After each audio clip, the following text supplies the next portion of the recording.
शिव महापुराण की कथा कहती है, जिस तालाब का जल कम होता है, जिस कुएं का जल कम होता है, जिस नदी का जल कम होता है, जिस सरोवर का जल कम होता है, वहां की मिट्टी को लाकर जब पार्थिव लिंग का निर्माण कर कर पूजन किया जाता है, तो उस नदी का जल स्तर जितना बड़ा होता है, उस नदी में जितना पानी पहले भरा होता है, उतना भंडार भोलेनाथ उसके घर में भरना चालू कर देते हैं। ये हमारा शास्त्र प्रमाण है। शिव को बनाने के लिए उसमें से मिट्टी ढूंढो, और तुम क्या ढूंढ रहे हो?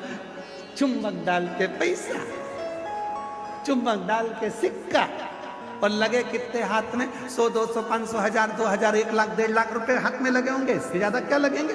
2 लाख लगे होंगे, इससे ज्यादा क्या लगेंगे?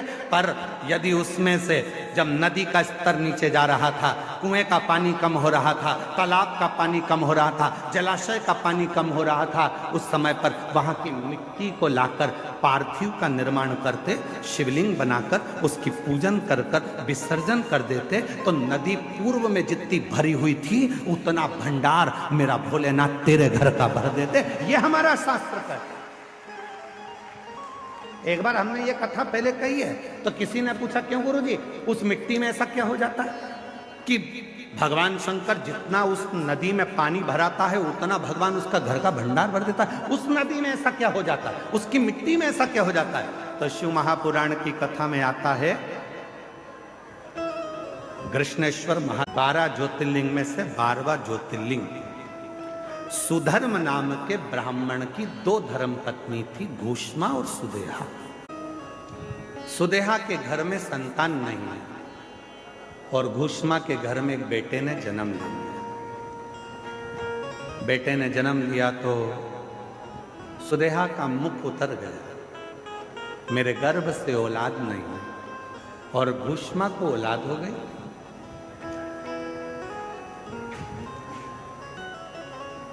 सुधर्म ने अपनी पत्नी घूष्मा से कहा कि तेरे गर्भ से यदि एक बच्चा हो सकता है तो तेरे गर्भ से और भी बच्चे जन्म ले सकते हैं।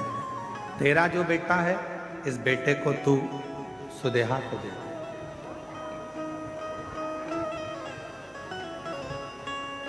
इस बेटे को तू सुदेहा को दे दे। सुदेहा को? हाँ, ठीक है। उत्सव रखा बड़ा भारी, और घूष्मा ने अपने बेटे को सुदेहा की गोद में दे दिया। अब घूष्मा का बेटा नहीं, अब सुदेहा का बेटा।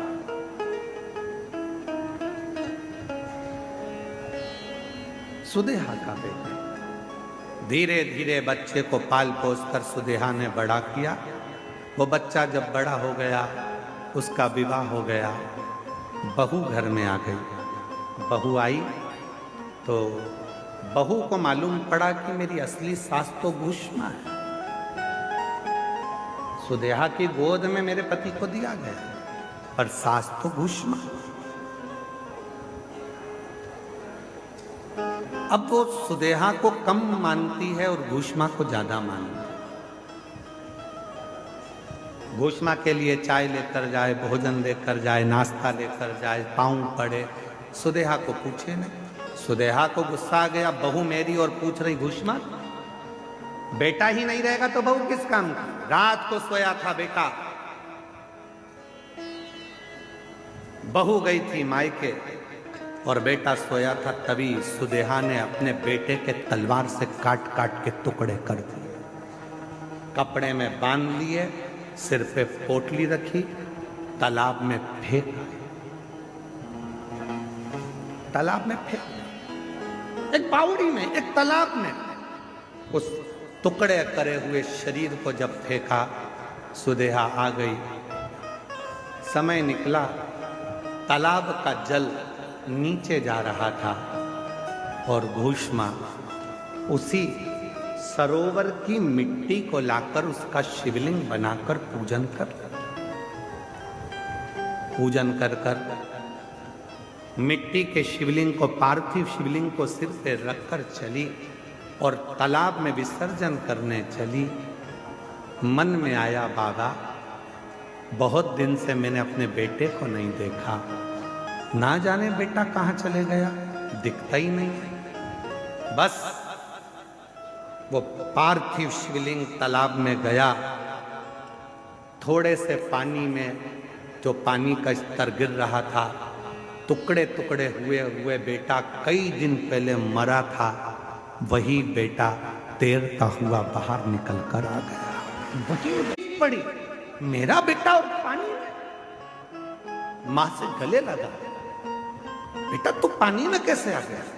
पता नहीं, पर अंदर कोई बाबा था। दोनों पति पत्नी ने मेरी बहुत सेवा की। घोषमा ने आवाज लगाकर कहा, बाबा मैं जानती हूं कोई दूसरा बाबा नहीं आ सकता, बाबा तो मेरा महादेव ही होगा। बाबा आओ दर्शन तो दो।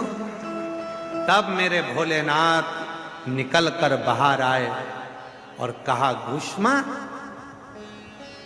जिस सरोवर में ना जाने कितने पार्थिव शिवलिंगों का निर्माण होकर विसर्जन हुआ, वो मिट्टी इस सरोवर में जमती चली गई और उसी मिट्टी के भाग से तूने मेरे शिवलिंग का निर्माण करा।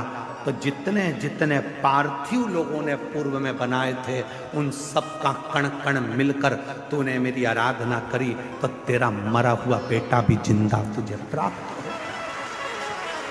जिंदा प्राप्त हो गया। बाबा मेरा मन है कि आप इस भूमि पर निवास करो। शिव जी ने कहा, तथास्तु।